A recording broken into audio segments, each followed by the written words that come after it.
गुरुमुखो, आज का सत्संग बहुत ही लाभकारी है। सभी प्रेमीजन गुरुमुख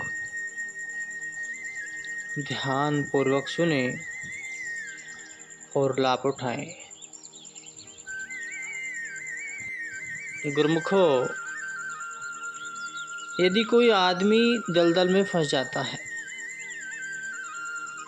तो वह स्वयं को बाहर निकालने के लिए जितना जोर लगाता है उतना अंदर ही अंदर धंसता चला जाता है। जब तक उसे कोई अन्य पुरुष सहारा देकर बाहर न निकाले तब तक वह दलदल में ही फंसा रहेगा। ठीक ऐसा ही हाल माया में लुप्त इंसान का होता है। वह जितना इससे बाहर निकलने का यत्न करता है उतना ही अधिक फंसता चला जाता है।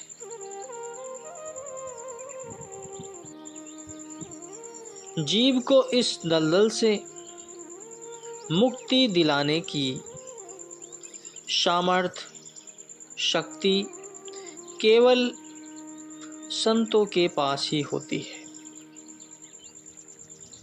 संत सद्गुरु भक्ति की डोर द्वारा माया में डूबे इन जीव को बाहर निकालने और उसे नवजीवन प्रदान करते हैं। उनकी जितनी भी रचना होती है जीव कल्याण हेतु ही हुआ करती है। उन्होंने अपनी कृपा से जीव को मोह रूपी कीचड़ से निकालने के लिए आरती, पूजा, सेवा, सिमरन, भजन, ध्यान और सत्संग की मजबूत डोरियां बना दी हैं। जीव जितना इन नियमों पर अमल करेगा उतनी ही उसकी डोरियां शक्तिशाली हो जाएंगी। तब माया उस पर कोई प्रभाव नहीं डाल सकेगी। सत्पुरुषों के अतिरिक्त संसार में जीव का कोई भला नहीं कर सकता। जो भाग्यशाली जीव सद्गुरु की मौज के अनुसार चलते हैं वे निर्बंध होकर सच्ची शांति प्राप्त कर सुख स्वरूप हो जाते हैं। तो गुरुमुखो, सतगुरु सच्चिखंड के वासी होते हैं। वे नर रूप धारण कर इस लोक में रहते अवश्य हैं, परंतु वे आम संसारी जीव की तरह जीवन जीने के पाबंद नहीं हैं। वे शरीर से ऊपर उठे हुए होते हैं और रूहानियत के बादशाह होते हैं। अपनी मौज से अपनी रूहों की संभाल करने के लिए अनामी लोक को छोड़कर धराधाम पर अवतरित होते हैं। जो जीव उनके संपर्क में आकर अपनी श्रुति को एकाग्रचित करके श्री चरणों से जोड़ लेते हैं वे उनसे रूहानियत का फौज प्राप्त कर लेते हैं। ऐसी विशेष रूहों को वे अपने ही लोक में स्थान प्रदान कर देते हैं। कहते हैं, गुरु निजधाम दावासी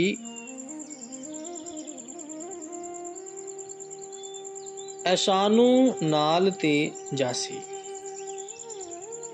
कि सद्गुरु के शब्द की कमाई करने वाली आत्माएं अंत में सच्चिखंड में निवास पाती हैं। गुरु शब्द से सुरती की तार को जोड़कर वे अमृत रस का पान करती रहती। उन पर माया का विष कोई प्रभाव नहीं डाल सकता। भगत नामदेव जी जाति के छिपे थे और कपड़े पर छपाई का काम किया करते थे। एक दिन भगत त्रिलोचन जी ने देखा कि भगत नामदेव जी बैठकर चादरें छापने का काम कर रहे हैं, तो उन्होंने कहा कि नामा माये मोहिया कहे त्रिलोचनु मीत, काहे छिपाऊं छाइए राम ने लावो जीत। भगत त्रिलोचन जी भगत नामदेव जी को संबोधित करते हुए कहते हैं कि आपको भी माया ने लुभा रखा है, क्योंकि आप राम नाम को छोड़कर कपड़े छापने का काम कर रहे हैं। परंतु भगत नामदेव जी की सुरती गुरु शब्द से जुड़ी हुई थी। उन्होंने उत्तर दिया कि नामा कहे त्रिलोचन मुख ते रामु संभाले, हाथ पाँव करी कामो सबू चितु निरंजन नाली। कहा कि मैं शरीर से भले ही छपाई का काम कर रहा हूँ, लेकिन मेरी सुरती सदा मालिक के चरणों संग जुड़ी हुई है। हाथ पाँव से सब कार्य करते हुए भी जीवा से उस मालिक का ही सुमरन चलता है। जीवा को सद्गुरु शब्द के रस में शराबोर कर लेने से मन के सभी दुश्मनों से सहज ही मुक्ति मिल जाती है। विषय विकारों की आसक्ति छूट जाती है। जो उठते बैठते सोते जागते अपनी सुरती को शब्द के संग जोड़े रखते हैं, उन पर मालिक की असीम कृपा उतरती है। वे सब बंधनों से रिहा होकर सुख स्वरूप परमात्मा के साथ मिलकर उसी में समा जाते हैं।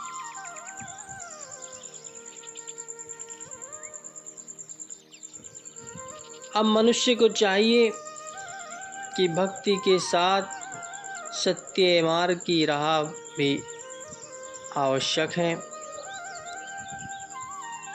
सुखमनी साहब जी कहते हैं, जिसके आंतरी बसे निरकारो तिसकी सीख तरे संसारो, कि जिसके मन में कर्ता धर्ता परम पिता परमेश्वर का वास होता है, उसके द्वारा दर्शाए गए मार्ग पर चलकर दुनिया राहत व चैन प्राप्त करती है।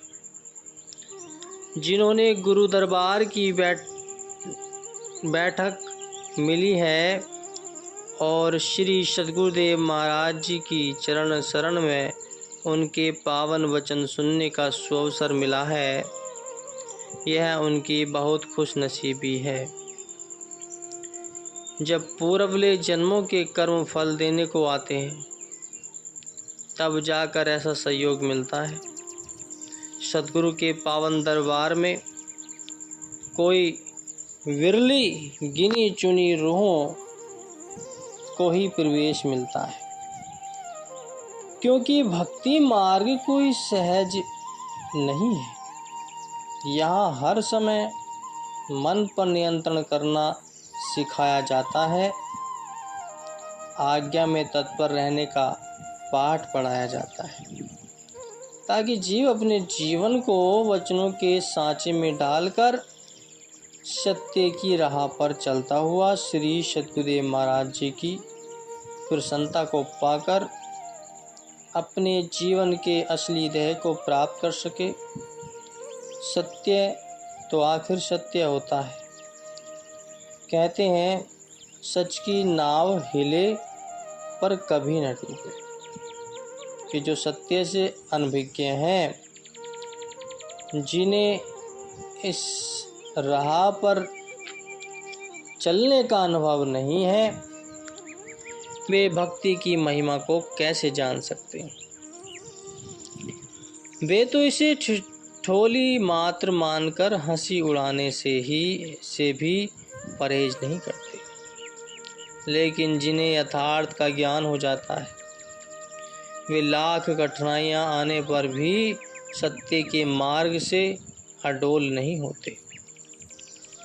वे सद्गुरु की आज्ञा को सत्य मानकर भक्ति करते हैं।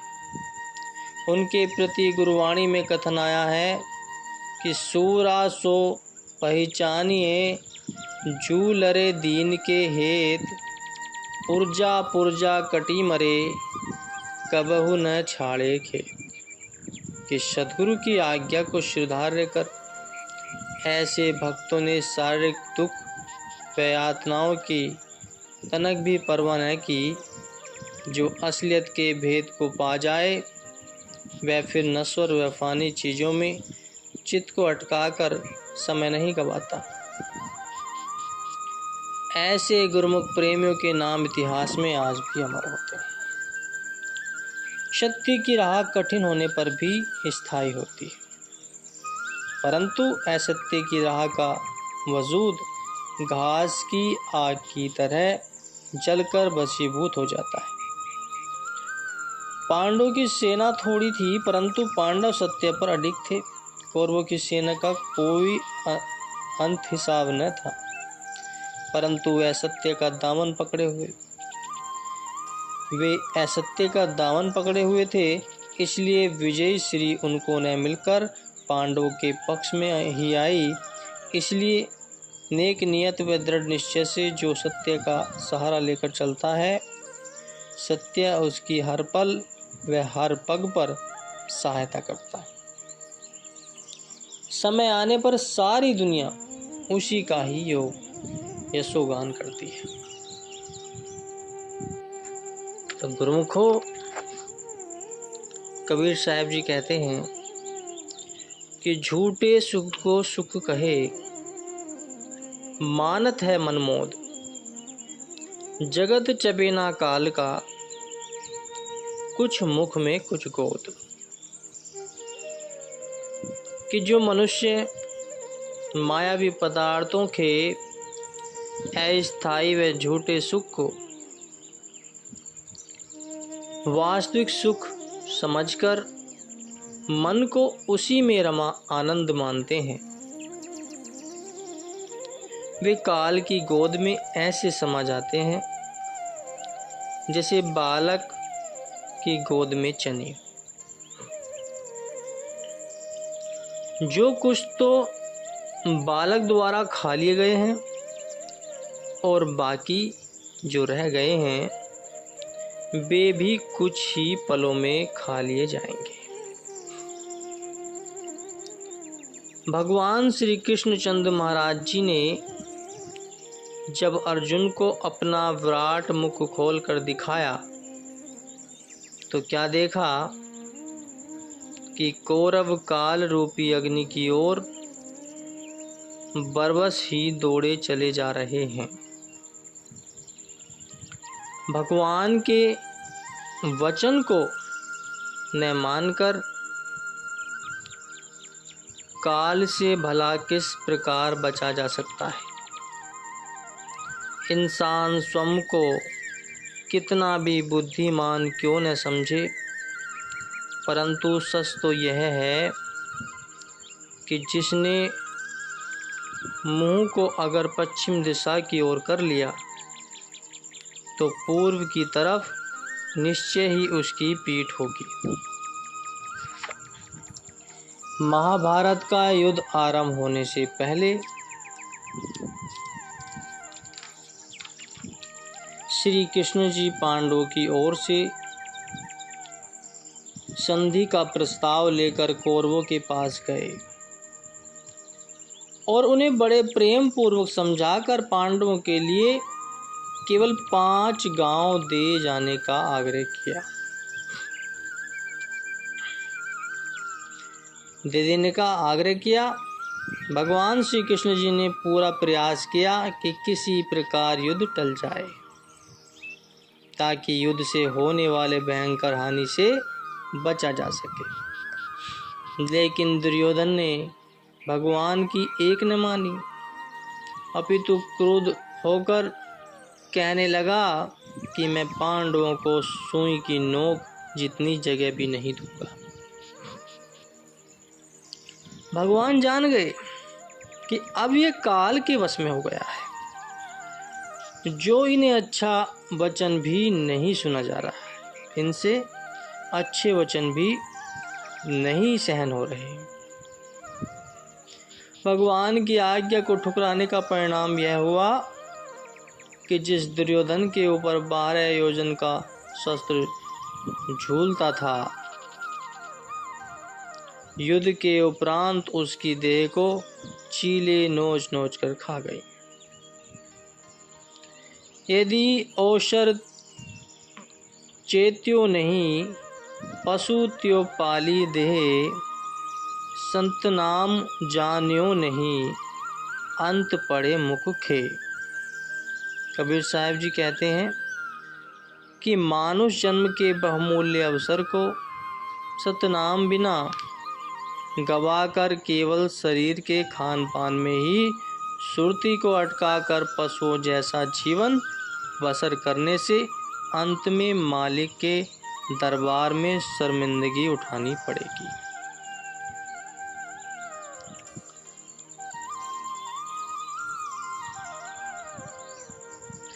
चले जुआरी दुई हाथ छारी, जैसी गति होती है ऐसे लोगों की, जैसी दुनिया में खाली हाथ आए वैसे ही दोनों हाथ खाली लेकर जन्म गवाकर चले गए।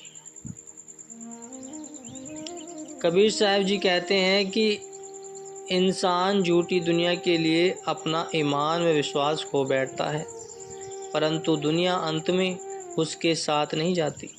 नादान प्राणी अपने पांव पर स्वामी कुल्हाड़ा मार अपना भारी नुकसान कर लेता है। जो जीव सतगुरु की भक्ति में चित्त लगाते हैं, वे काल के मुख से निकलकर दयाल के चरणों में जा समाते हैं। यही मनुष्य का कर्तव्य है और इसी पर चलना चाहिए।